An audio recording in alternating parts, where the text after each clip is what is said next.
नमस्कार दोस्तों। I hope आप लोग बहुत अच्छे होंगे और अपने एग्ज़ाम की तैयारी बहुत अच्छे तरीके से कर रहे होंगे। जैसे कि हम सभी जानते हैं कि हम लोग अपने चैनल पे ग्रुप डी के लिए स्पेशली एक सेशन लेके आए थे, जो हर शिफ्ट में सेशन लेके आए थे, जिसमें हम लोग जनरल साइंस जो आपको 25 से 30 नंबर 25 नंबर आती है, तो 25 में 25 आप साइंस कैसे कर सकते हैं, उसके लिए हम लोग ग्रुप डी का एक सेशन चलाया था, जिसमें आपको थ्योरी प्लस एमसीक्यू और पीवाईक्यू तीनों आपको बेस से चल रहा था। पहले थ्योरी, देन उसके बाद से पीवाईक्यू में जितने क्वेश्चन है चैप्टर वाइज ही चल रहा है। तो उसी सीरीज़ को हम लोग स्टार्ट किए थे, तो इस वीडियो में हम लोग उसी को कंटिन्यू करेंगे। तो मैं आर के पाल आपका अपना चैनल आरपी साइंस में स्वागत करता हूं, और इस वीडियो में हम लोग रेस्पिरेशन के एमसीक्यू जो होते हैं, जो हर शिफ्ट में पूछे गए हैं लगभग आपको, और आने वाले एग्ज़ाम में रेलवे के जितने भी एग्ज़ाम है उसमें काफ़ी हेल्पफुल रहेंगे, तो उसी सेशन को हम लोग स्टार्ट करते हैं। तो चलिए हम लोग बिना देरी करते हुए हम लोग क्लास को स्टार्ट करेंगे। इसके पहले वाले पार्ट में आप प्रीवियस वीडियो जो है लगभग 5 से 6 वीडियो हो चुके हैं, 7 वीडियो हो चुके हैं, जिसमें से डाइजेस्टिव सिस्टम और इसके 2।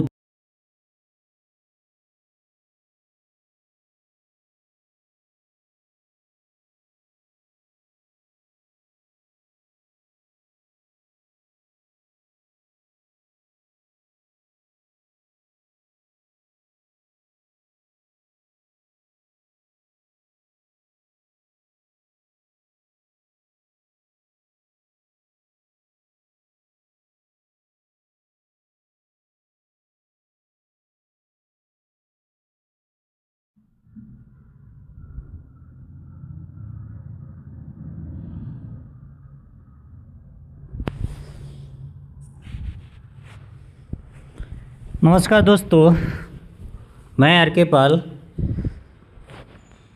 आपका अपना चैनल दस्तक कंपटीशन क्लासेज में स्वागत करता हूं।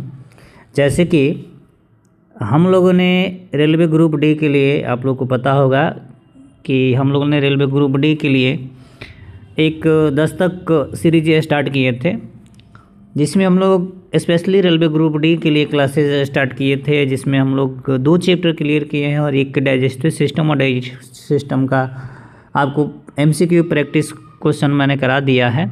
जो इम्पोर्टेंट क्वेश्चन थे जो रेलवे ने पूछे थे वो मैंने करा दिया था। आज इसके पिछले वीडियो में, इसके प्रीवियस वीडियो में हम लोगों ने रेस्पिरेटरी सिस्टम को ख़त्म कर दिया था, 2 पार्टों में ख़त्म कर दिया था, बहुत ही शॉर्ट्स में, और इम्पोर्टेंट टॉपिक जो था उसमें जो इम्पोर्टेंट पॉइंट था उसको मैंने ख़त्म कर दिया था इसके प्रीवियस वीडियो में। आज हम लोग उसी सीरीज़ को हम लोग कंटिन्यू करेंगे, और उस सीरीज़ में हम लोग रेलवे के लिए ग्रुप डी के लिए रेस्पिरेटरी सिस्टम में रेलवे ने जितने भी हर शिफ्ट में जितने भी प्रश्न पूछे हैं, जितने भी क्वेश्चन आए हुए हैं रेस्पिरेटरी सिस्टम से, उसको हम लोग डील करेंगे। इसमें करीब आपके 20 से 25 क्वेश्चन होंगे जो आपके एग्ज़ाम व्यू से काफ़ी इम्पोर्टेंट होंगे। और ओली ठीक है, आइए अगला क्वेश्चन देखते हैं। आई होप क्वेश्चन समझ में आएगा। क्वेश्चन दूसरा देखते हैं कि दूसरा क्वेश्चन क्या कह रहा है। दूसरा क्वेश्चन इन्होंने कहा है कि श्वसन की प्रक्रिया के दौरान ग्लूकोज के एक अणु के साथ ऑक्सीजन के कितने अणु होते हैं, ऑक्सीजन के कितने अणु जुड़ते हैं। During the process of respiration how many oxygen molecules are combined with 1 glucose molecules. Glucose के कितने अणु जो होते हैं वो ऑक्सीजन के साथ जुड़े होते हैं। ये सिंपल है, फ्री का आपका नंबर मिल सकता है इस क्वेश्चन पे, थोड़ी सी भी आप ध्यान दीजिएगा। तो जैसे पता है कि जब भी श्वसन की क्रिया होती है तो C6H12O6 यानी ये ग्लूकोज जो होता है वो बनता है हमारे बॉडी में। जो हमारे बॉडी में कहाँ पे बनता है, ATP बहुत ज़्यादा मात्रा में निकलता है, और ATP हमारे बॉडी में कहाँ पे बनता है तो आपको पता होना चाहिए, वो माइटोकॉन्ड्रिया में बनता है। इसलिए माइटोकॉन्ड्रिया को हम लोग ऊर्जा गृह भी कहते हैं, तो ये जाके आपको माइटोकॉन्ड्रिया में देखने को मिलता है। इसका मेन फार्मूला जो होता है वो मेन फार्मूला क्या होता है, 6,6H12O6। तो इसमें पूछा है कि ऑक्सीजन के कितने अणु जुड़ते हैं, तो सिंपल है, ऑक्सीजन कितने अणु जुड़े हैं आप यहाँ पे देख सकते हैं, 6 अणु जुड़ते हैं।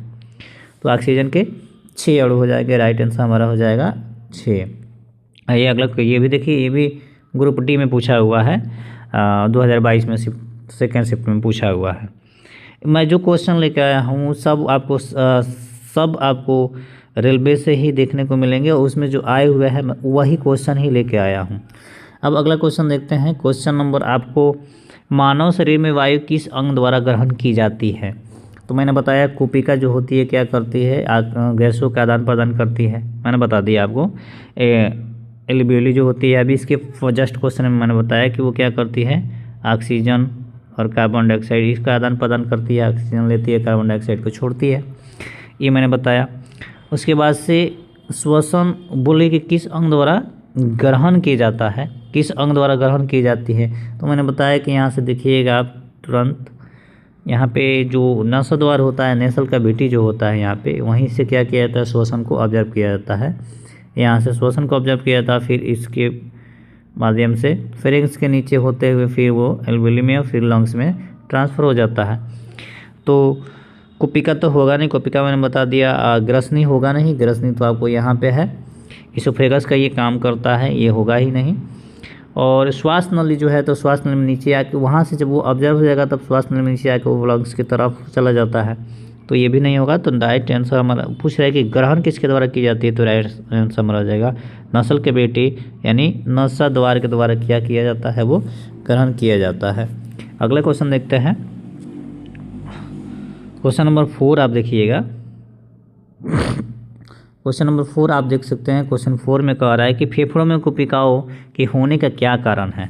फेफड़ा में जो कुपिका है, आप पीछे क्वेश्चन में देखें, फेफड़ा में जो कोशिका है, कुपिका, फेफड़ा हो गया, तो ये कुपिकाएँ हैं, यही कुपिकाएँ हैं। कुपिकाएँ मैंने बताया था। तो कुपिका एल्वियोली का क्या काम था, ये ऑक्सीजन को लेगा और CO2 को बाहर निकालेगा, यानी गैसों का आदान प्रदान करना था। ये गैसों को क्या कर रहा था, आदान प्रदान कर रहा था। तो यही इसमें क्वेश्चन में पूछा हुआ है कि फेफड़ों में कुपिकाओं के होने का कारण क्या है, वो क्या करता है। ठीक है, तो करता क्या है, जैसे ही ऑक्सीजन जाता है तो उसका वर्क बढ़ जाता है। फेफड़ों को यांत्रिक सहारा प्रदान करो, नहीं, ये तो कर नहीं सकता। फेफड़ों के लिए पंपिंग की क्रिया प्रदान करना, तो ये तो हार्ट के साथ में मिलके फेफड़ा जो होता है वो पंपिंग की क्रिया एल्वियोली जो होती है वो मिलके करना स्टार्ट करती है, सॉरी नहीं, कैपिलरी जो होती है वो जाके मिलके स्टार्ट करती है। फेफड़ों के आयतन में वृद्धि, तो फेफड़ों के आयतन में वृद्धि तो इससे होता नहीं है। और पृष्ठीय क्षेत्रफल, हाँ, उसका जो क्षेत्रफल होता है उसमें क्या करता है, तो इंक्रीज सरफेस एरिया को वो क्या कर देता है, इंक्रीज कर देता है, सरफेस को वो इंक्रीज करता है। तो पृष्ठीय क्षेत्रफल में वृद्धि राइट आंसर हमारा हो जाएगा। उसके कुपिकाओं का यही काम है। ठीक है, अगला आइए देखते हैं अगला क्वेश्चन। क्वेश्चन नंबर 5 आपको देखने को मिलेगा। क्वेश्चन नंबर 5 आप देखिएगा, इसमें लिखा है glucose, carbon dioxide, CO2 plus ऊर्जा किस में चेंज होता है, यही बताना है आपको। क्या बनाता है, C2H12O6 मिल के कार्बन डाइऑक्साइड और ऊर्जा ATP के साथ मिल के क्या बनाएगा। तो आपको पता होना चाहिए कि ये जब भी होता है, एनारोबिक रिस्पिरेशन बोला है, अरेबिक नहीं बोला है। तो ये जब भी होता है आपको साइटोप्लाज्म में होता है, आपको पता होना चाहिए। साइटोप्लाज्म कोशिका द्रव्य में 2 तरह के श्वसन होते हैं, एक तो ऑक्सीजन की उपस्थिति में, एक अनुपस्थिति में, एक प्रेजेंट में होता है, एक एब्सेंट में होता है। तो एब्सेंट वाले को एनारोबिक बोला जाता है और प्रेजेंट वाले को एरोबिक बोला जाता है। तो एरोबिक वाले में ऑक्सीजन की ज़रूरत सबसे ज़्यादा होती है और ये जाके उधर ग्लूकोज बनाता है और माइटोकॉन्ड्रिया ATP बनाता है, माइटोकॉन्ड्रिया में जाके जैव ऊर्जा जिसको हम लोग कोशिकीय ईंधन कहते हैं वो बनाता है। लेकिन अनएरोबिक की रेस्पिरेशन में जब हम देखते हैं तो ये किस चीज़ का निर्माण करता है, तो आपको ये पायरुवेट का निर्माण करता है। तो राइट आंसर जो हो जाएगा वो पायरुवेट हो जाएगा। ये भी पूछा हुआ है क्वेश्चन, आपको कब पूछा है, तो ये ग्रुप D में पूछा हुआ है क्वेश्चन, शिफ्ट 1 में। अगला क्वेश्चन देखते हैं। जैसे आप उसका देख लीजिए, ये थोड़ा सा कंसेप्ट मैंने दिखाया है, इस समझने का प्रयास करिएंगे।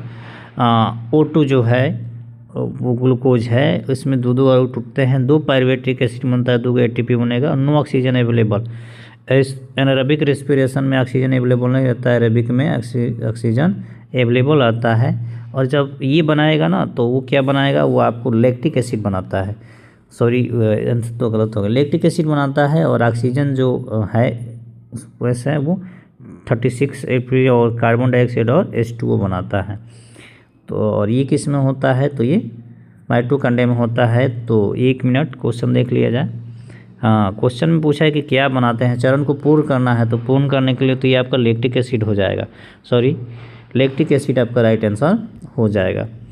तो ये उसका 2 मिनट है, ये उसका आपको किस चरण में चेंज होता है ये चीज़ें आपको बताई गई हैं। यहाँ पे आप देख सकते हैं कि एटीपी चेंज होगा तो नो ऑक्सीजन अवेलेबल नहीं रहेगा तो भी होगा, और ऑक्सीजन अवेलेबल में भी होगा। तो जब लैक्टिक एसिड होता है, लैक्टिक एसिड बनता है, जब ऑक्सीजन एरोबिक रेस्पिरेशन होता है तो लैक्टिक एसिड बन जाता है, और यही लैक्टिक एसिड से हमारे घुटनों में, घुटने हमारे जो होते हैं, घुटनों में दर्द, मांसपेशियों में दर्द, धावक जितने होते हैं उनके मांसपेशियों में दर्द होता है। और इसके अलावा अगर इसमें देखा ये होता कि किस में है, तो ये याद रखिएगा ये साइटोप्लाज्म में होता है। किससे होता है, तो पायरुवेट के टूटने से होता है, पायरुवेट के विखंडन से होता है। पायरुवेट जो टूट जाएगा, कार्बन के 3 परमाणु, हाइड्रोजन के 3 परमाणु, और 6 परमाणु, और O के 3 परमाणु, ये मिलके पायरुवेट कहलाते हैं, इसको पायरुवेट बोला जाता है। तो इसमें एक लैक्टिक एसिड बनते हैं। एरेबिक रेस्पिरेशन में क्या होता है, बहुत मात्रा में कार्बन डाइऑक्साइड, H2O और एटीपी बनता है, वो भी कहाँ पे, तो वो आपको देखने को मिल जाएगा जगह माइटोकॉन्ड्रिया में। तो राइट आंसर आपको पता चला कि राइट आंसर कौन सा होगा, तो राइट आंसर आपको लैक्टिक एसिड हो जाएगा। अगला क्वेश्चन देखते हैं। क्वेश्चन नंबर 6 आपको देखने को मिलेगा।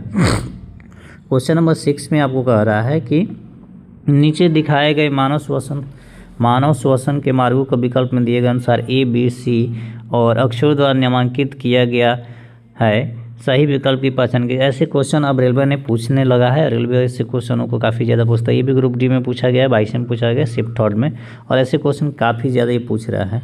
आप देख रहे हैं यहाँ पे दिखाया है A, यहाँ पे A है, उसके नीचे B है और उसके नीचे C है। ये वाला A है, ये B है और ये वाला C है। तो आप जानते हैं, मैंने सबसे पहले आपको बोला कि ऊपर वाली जो चीज़ें होती हैं उसको क्या बोला जाता है। ऊपर वाली जो चीज़ें होती हैं, 1 मिनट में आपको डायग्राम से दिखाने का प्रयास करता हूँ। पहले आप देख लीजिए कि कहाँ पे क्या है। डायग्राम पे मैं दिखा रहा हूँ। सबसे पहले आपको देखिएगा क्या क्या मिल रहा है। यहाँ पे देखिए एल्वेली यहाँ पे मिल रहा है। नस्ल कैविटी पहले था, नस्ल कैविटी पहले था। इसके बाद से उसके नीचे आए तो आपको ब्रोंकाई देखने को मिल रहा था। इसके नीचे फिर ट्रिकिया यहाँ पे देखने को मिल रहा था, एल्बी हो गया, और ब्रोंकी यहाँ पे देखने को आपको मिल रहा था। सारी चीज़ों को आपको यहाँ पे दिखाया गया, नस्ल कैविटी यहाँ पे दिखाया गया है। तो इसमें क्वेश्चन में पूछा है, क्वेश्चन नंबर 6 था ना, कितना नंबर पे थे हम लोग, क्वेश्चन नंबर 6 पे थे। तो क्वेश्चन नंबर 6 में आपको पूछा है कि A, इसके बाद से ये वाला दिखाया B, उसके बाद से ये वाला दिखाया C। इसमें ट्रिकिया है नहीं, क्या क्या होते हैं।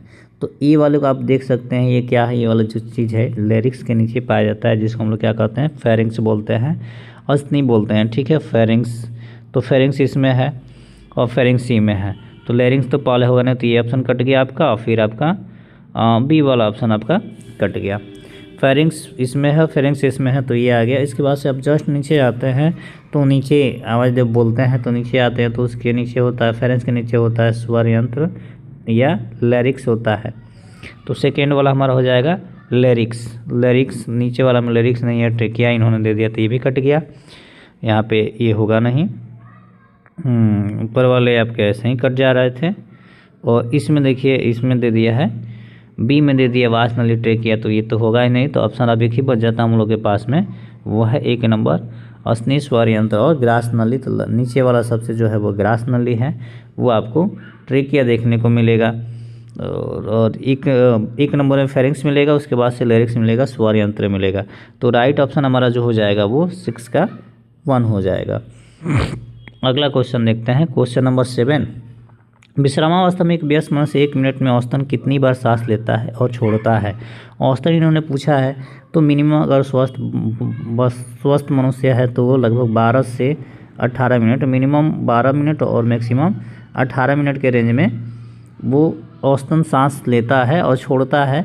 12 से 18 मिनट। 72 बना, उसमें धड़कन है, वो धड़कन की बात है, तो वो 12 मिनट से लेके 18 मिनट तो हम मैक्सिमम लेते हैं, मिनिमम नहीं लेते हैं। तो मैक्सिमम तो 18 है, तो 12 से 15 तो लेंगे नहीं, मैक्सिमम हम 15 से 18 बार लेंगे, बाकी सब ये क्या हो जाएंगे, गलत हो जाएंगे।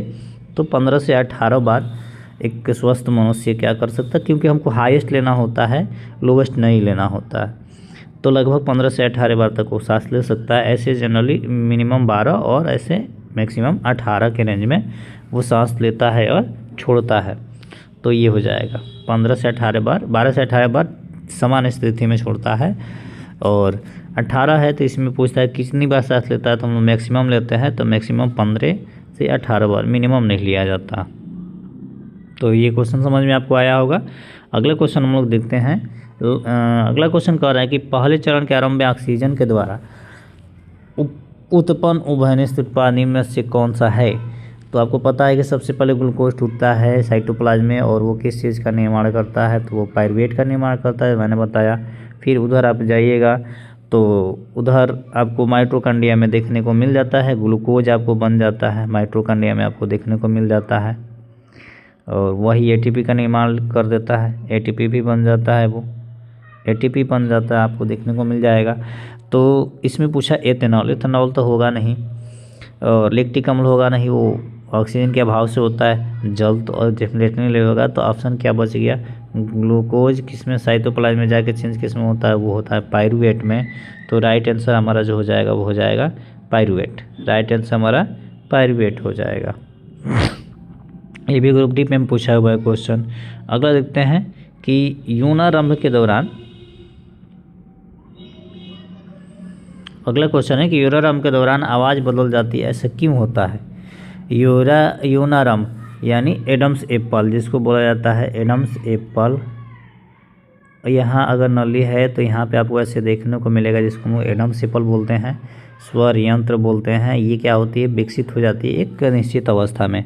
तो वही पूछा है कि यौनारंभ यानी किशोरावस्था में एडोलेसेंट स्टेज में जैसे करते हैं तो आवाज़ चेंज होता है, जैसे प्रवेश करते हैं तो आवाज़ चेंज क्यों होता है, सिगरेट पीने के कारण। ये तो नहीं होगा डेफिनेटली, सिगरेट पीने के कारण आवाज़ से क्या मतलब है।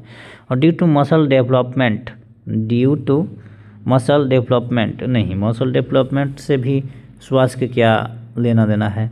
इसके बाद से कह रहा है कि फेफड़े के विकास के कारण, फेफड़े का विकास तो होता ही है लेकिन उसके कारण स्वर पे कोई इफेक्ट नहीं पड़ता है, क्योंकि जब ये नली है, ये आपको फेफड़ा हो गया, ये आपको ट्रेकिया नली दिखाई दे रही है, तो ऊपर से जब आते हैं तो ये सबसे पहले आपको स्वर यंत्र ही पड़ता है, वही नीचे लेके चला जाता है।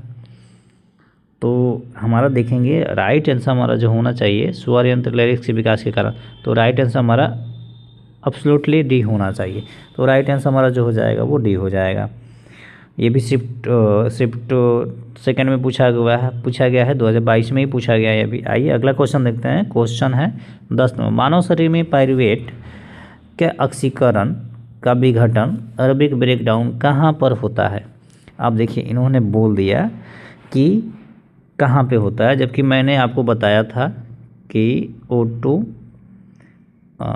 जबकि मैंने आपको बताया था कि C6H12O6 ग्लूकोज ही चेंज होता है कि इसमें दो तरीके से हो जाएगा, एक तो ऑक्सीजन की अनुपस्थिति में अब्सेंट और एक प्रेजेंट। तो अब्सेंट वाला में मैंने बताया कि ये जब भी होगा किस में होगा, कोशिका द्रव्य में होता है, साइटोप्लाज्म में, और ये जब भी होगा वायवीय श्वसन किस में हो गया, तो वो आपको माइटोकॉन्ड्रिया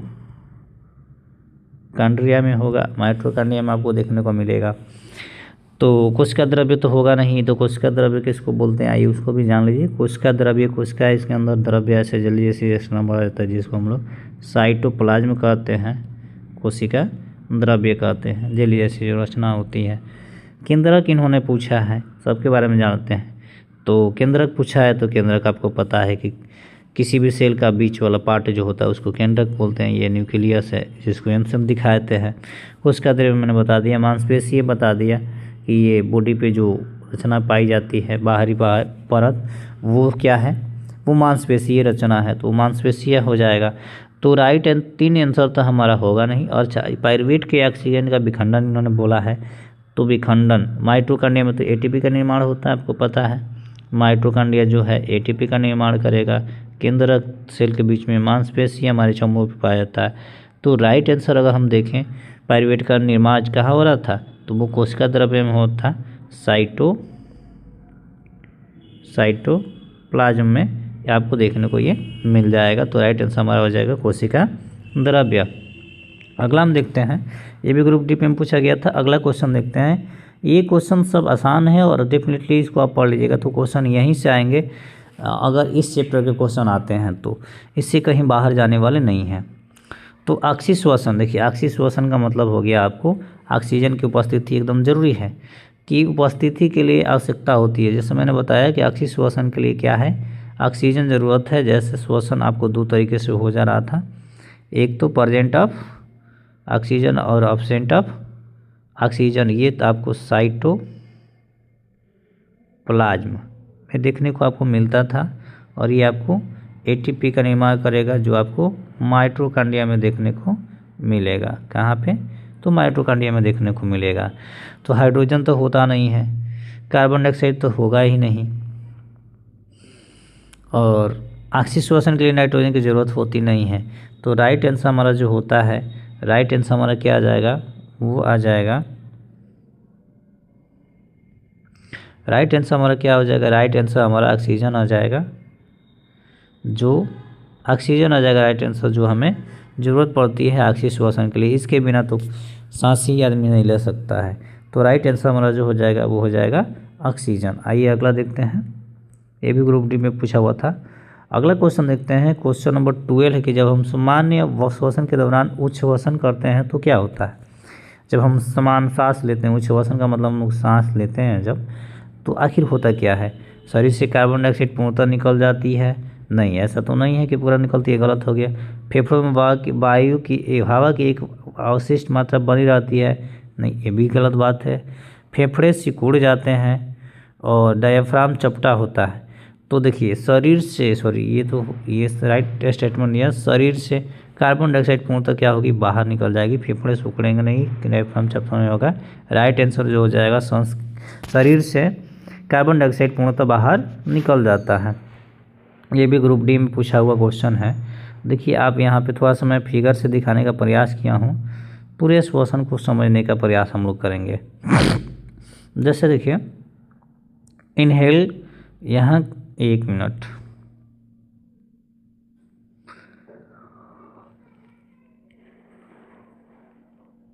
सॉरी, देखिए यहाँ पे आपको रिबकेज दिखाया गया है, ये लिरिक्स है, ये दोनों जोड़ता है एक दूसरे पार्ट को, और ये फ्लो है। उल फूड चैन, ये है फूड चैन, जब भोजन लेते हैं तो यहाँ से यहाँ आता है और ये अपने आप को खाता है। तो ये राइट आंसर इसका जो होगा, राइट आंसर मैंने बताया, हाँ, शरीर से कार्बन डाइऑक्साइड पूर्णतः निकल जाता है। अगला आप देखेंगे, इसमें आप समझ गए होंगे। अगला देखेंगे क्वेश्चन नंबर 13। क्वेश्चन नंबर 13 में कह रहा है कि मनुष्य शरीर में अनाक्षिक श्वसन कहाँ से हो सकता है। फिर वही क्वेश्चन, रिपीटेड क्वेश्चन आया कि अनाक्षिक श्वसन यानी एनोरोबिक रेस्पिरेशन कहाँ पे होता है। तो मैंने तो बताया अभी कि वो माइटोकॉन्ड्रिया में तो होगा नहीं, यहाँ पे एटीपी में नहीं होगा। ऑप्शन नीचे से, केवल धारीदारी पेशी को समूह नहीं, यहाँ पर तो लैक्टिक एसिड बनेगा। सभी कोशिकाओं के माइटोकॉन्ड्रिया में, ये जरूरी नहीं है कि अनाक्षिक श्वसन इसमें होता है, तो ये भी गलत आ जाएगा। अब कह रहा है कि कोशिकाओं के कोशिका द्रव्य में नहीं होगा। कार्बन डाइऑक्साइड का जो बाहर निकल सकता है वो केवल लाल रक्त कोशिका में निकल सकता है, आरबीसी ब्लड सेल्स में विहीन के द्वारा वो निकल सकता है। तो राइट आंसर जो होगा क्वेश्चन नंबर 13 का आंसर जो होगा वो होगा 1। आइए अगला क्वेश्चन हम लोग देखने का प्रयास करते हैं। मांसपेशियों में ग्लूकोज के अनाक्षिक श्वसन द्वारा क्या बनता है। देखिए मांसपेशी में जो ग्लूकोज होता है C6H12O6, तो जो ग्लूकोज होता है ये आपको पायरुवेट में टूटता है, यानी C3H12O3। इसी तरह से इधर C3H12O3। तो 3 पार्ट में जब ये जुड़ रहा है तो इसको क्या बोलते हैं, कौन सा अनाक्षिक श्वसन द्वारा क्या बनता है। तो देखिए जब भी ऐसे रहेगा तो एसिटिक अम्ल तो विटामिन सी की कमी से मिलता है, खट्टे पदार्थ जितने होते हैं उसमें सिट्रिक आपको मिल जाता है। पायरुविक अम्ल तो आपको HCl जिसको बोलते हैं वो आपको स्टोमक में मिलेगा। लेकिन मांसपेशियों में सूक्ष्म द्वारा एक चीज़ है लैक्टिक एसिड जो बनते रहता है, तो लैक्टिक एसिड राइट आंसर होगा। ये भी ग्रुप डी में पूछा हुआ सवाल है। अगला देखेंगे क्वेश्चन नंबर 15। लगभग आज मैं आपके पास 20 से 22 क्वेश्चन लेकर आया हूँ जो काफ़ी इंपॉर्टेंट है, और यहाँ से डेफिनेटली है कि इसी 22 से 23 में एक क्वेश्चन आपको अटैच जरूर हो जाएगा, जरूर लड़ जाएगा। मानव द्वारा सामान्यतः अंतर्ग्रसित और उच्छ्वासित वायु में ऑक्सीजन का प्रतिशत कितना होता है? आपको पता होना चाहिए ऑक्सीजन का प्रतिशत कितना होता है, 21%, जो 16 से 21% के करीब में होता है, जिसका रेशियो देखा जाए तो क्या हुआ, 4 हुआ। इनहेल करेगा तो, और ऑक्सीलेट करेगा तो 4% का ब्रेकिंग हो रहा है। तो इन्होंने दे दिया है कि अंतःश्वासित वायु में लगभग 21% और वायु में लगभग कितने परसेंट रहते हैं, तो 21% में से देखिए 16% ही मिल पाते हैं, 5% तो गायब रहते हैं। तो देखिए, और लगभग 19% के करीब में लगभग आपको देखने को मिल जाएंगे जो सांस लेते हैं वो वासित से सांस लेते हैं। तो इसमें पूछ रहा है कि मानव द्वारा सामान्यतः ऑक्सीजन का कितना प्रतिशत होता है, तो ऑक्सीजन का प्रतिशत अगर देखा जाए तो ऐसे निकाला जाता है तो 36 होता है, 19 और लगभग 17%। तो राइट आंसर आपको समझ में आ गया। अगला क्वेश्चन देखते हैं। क्वेश्चन नंबर आपको 60 देखने को मिलेगा कि श्वसन के दौरान इनमें से कौन तीन कार्बन वाले अणु हैं? तीन कार्बन वाले अणु है। पाइरुवेट में तो है पाइरुवेट और एथेनॉल और मौलिक अम्ल, एथेनॉल और लैक्टिक अम्ल। इन्होंने क्वेश्चन किया है कि लैक्टिक अम्ल और पाइरुवेट और एथेनॉल और मौलिक और एथेनॉल और लैक्टिक अम्ल। तो राइट आंसर अगर हमारे देखने से देखा जाए तो पाइरुवेट और एथेनॉल नहीं, पाइरुवेट और लैक्टिक अम्ल यही पाए जाते हैं। तो राइट आंसर यही होगा। अगला क्वेश्चन देखते हैं, शिफ्ट 3 का था वो क्वेश्चन नंबर 27 कह क्या रहा है कि श्वसन की इनमें से किस क्रिया में ऑक्सीजन की आवश्यकता होती है? ऑक्सीजन की अवस्था किस में होती है? जैसे मैंने इसे बनाया C6H12O6, इसे मैंने 2 तरह का बनाया, तो एक ऑक्सीजन एब्सेंट है, इसमें तो नहीं है, इसमें है तो इसमें हम नहीं है। तो इसमें एब्सेंट और ये भी एब्सेंट। तो इसमें पूछ रहा है कि प्रक्रिया में ऑक्सीजन की आवश्यकता, श्वसन की इनमें से किस अभिक्रिया में ऑक्सीजन की आवश्यकता होती है? पाइरुवेट के, अच्छा, किस की आवश्यकता होती है किस अभिक्रिया के रूप में? पाइरुवेट CO2+H2 और ऊर्जा में रूपांतरण, पाइरुवेट के एथेनॉल में रूपांतरण, नहीं ये नहीं होगा। ग्लूकोज के पाइरुवेट में रूपांतरण, ये भी नहीं होगा। अब इन्होंने कहा कि पाइरुवेट के CO में ट्रांसफर, पाइरुवेट के CO2H2 और ऊर्जा में रूपांतरण। तो हमें तो लग रहा है कि राइट आंसर जो होगा वो होना चाहिए CO2H2 और रूपांतरण, सॉरी अनाक्सी है ना।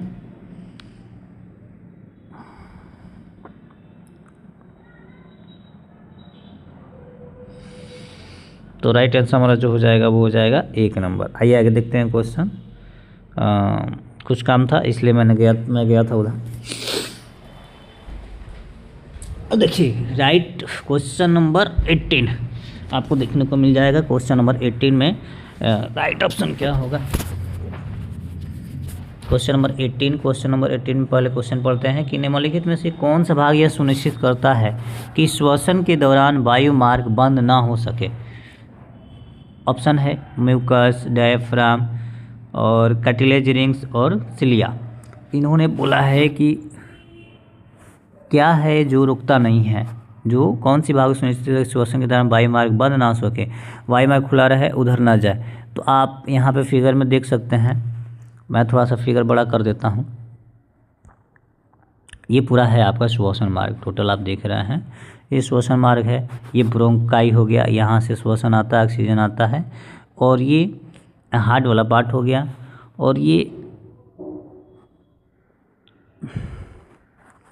ब्रोंकाई जवा हो गया लेफ्ट वाला, ये लेफ्ट वाला हो गया, और ये राइट वाला हो गया। इसके अलावा आप देखेंगे तो ये लॉन्ग ब्रोंकाई है, और इसके अलावा आप देखेंगे यहाँ पे आपको जो दोनों देखने को मिल रहा है श्वसन मार्ग में, तो यहाँ पे जो एपिग्लोटिस होता है जो श्वसन मार्ग को क्या करता है, रोकता है। इस तरह की आपको रचना पाया जाएगा। इस तरह से ये एपिग्लोटिस है, इसी को एपिग्लोटिस बोला जाता है, एपिग्लोटिस बोला जाता है। यही क्या करता है, श्वसन मार्ग को रोकने का प्रयास करता है। तो इसमें आपको बोला हुआ है कि कौन रोकेगा, म्यूकस, डायफ्राम और सिलिया और कार्टिलेजियस रिंग। तो ये कार्टिलेजियस रिंग्स जो होता है, एक मिनट, कार्टिलेजियस रिंग जो होता है यही क्या करता है, आपको हेल्प करता है। ये भी ग्रुप डी में क्वेश्चन पूछा हुआ है। अगला क्वेश्चन देखते हैं, एक मिनट, क्वेश्चन नंबर 18 था। देखिए मिस प्रिंट हुआ है, क्वेश्चन नंबर 90 नहीं है, एक ही क्वेश्चन और बच गया होगा, एक ही क्वेश्चन बच गया और। तो आइए देखते हैं, जो जिन्होंने पीडीएफ बनाया है उनसे वो मिस प्रिंट हो गया, हमारे टाइपिंग राइटर जो है उनसे मिस प्रिंट हो गया। आइए अगला क्वेश्चन है 20 नंबर, कोशिकीय श्वसन का पहला चरण जिसमें 6 कार्बन वाले ग्लूकोज के 3 कार्बन अणु वाले पाइरुवेट में विखंडन होता है, किस कोशिकांग में घटित होता है। इसको मैं आपको बताते आ रहा हूँ कि पाइरुवेट का पहला चरण जो होता है 2 चरण में आपको होता है, एक तो ऑक्सीजन का एब्सेंट में, एक ऑक्सीजन के प्रेजेंट में, एक एब्सेंट में, एक आपको ऑक्सीजन के प्रेजेंट में। तो मैंने बताया कि इसमें प्रथम चरण ये होता है, सेकंड चरण ये होता है, और ये जो होता है पाइरुवेट का विखंडन जो होता है कोशिका अंग जो होता है वो क्या होता है, साइटोप्लाज्म। क्या होता है, साइटोप्लाज्म। साइटोप्लाज्म में आपको वो देखने को मिलता है, किस में मिलता है, तो किस में मिलता है, साइटोप्लाज्म में देखने को आपको मिलता है।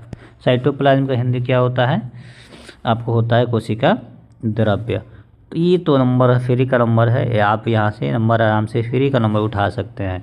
ये भी ग्रुप डी में आपको पूछा गया है, ग्रुप डी में इन्होंने पूछा हुआ है, कब, शिफ्ट 1 में 2022 में पूछा गया। तो 2022 से कुछ रिलेटेड इंपॉर्टेंट क्वेश्चन था। अभी जब हम लोग कंटिन्यू करेंगे प्रैक्टिस सेट ना, फिर इसके टॉप 50 करके क्वेश्चन करेंगे, तो उसमें बहुत सारे क्वेश्चन मैं लेकर आऊँगा। ये चैप्टर वाइज था, और कुछ जो आपकी 23 में, 24 में, 25 में, 24 में जो एग्ज़ाम हुआ, 25 में जो एग्ज़ाम हुआ है, 25 में उसका मैं आपको लेके आऊँगा। 25 में जो एग्ज़ाम हुआ है उसका मैं ग्रुप डी का जो क्वेश्चन है वो लेके मैं आऊँगा और वो आपको बताऊँगा। तो इस सेशन में क्वेश्चन की संख्या इतनी ही थी, क्वेश्चन की सीरीज इतनी ही थी। तो आई होप आपको सेशन अच्छा लगा होगा और आप पूरे क्वेश्चन को आपने एंजॉय किया होगा, पढ़ा होगा अच्छा से। और 20 क्वेश्चन था, तो आपके क्वेश्चन 20 क्वेश्चन में कितने क्वेश्चन आए, कितने सही क्वेश्चन हुए, आप वो कमेंट सेक्शन में कमेंट कर दें। आई होप आपको क्लास तो अच्छा ही लगा होगा और आपकी तैयारी अच्छी से हो रही होगी। हम लोग फिर नेक्स्ट चैप्टर में जब मिलेंगे तो सर्कुलेटरी सिस्टम पढ़ेंगे इसके नेक्स्ट चैप्टर में। तो उसके लिए आप चैनल पे विजिट कर दीजिए, वीडियो अच्छा लगा तो वीडियो को लाइक कर दीजिए, ज़्यादा से ज़्यादा शेयर कर दीजिए और हमारे चैनल से जुड़ जाइए। मिलते हैं हम लोग फिर नेक्स्ट वीडियो में। जय हिंद, जय भारत। आप अपना ख्याल रखें। Have a nice day, take care.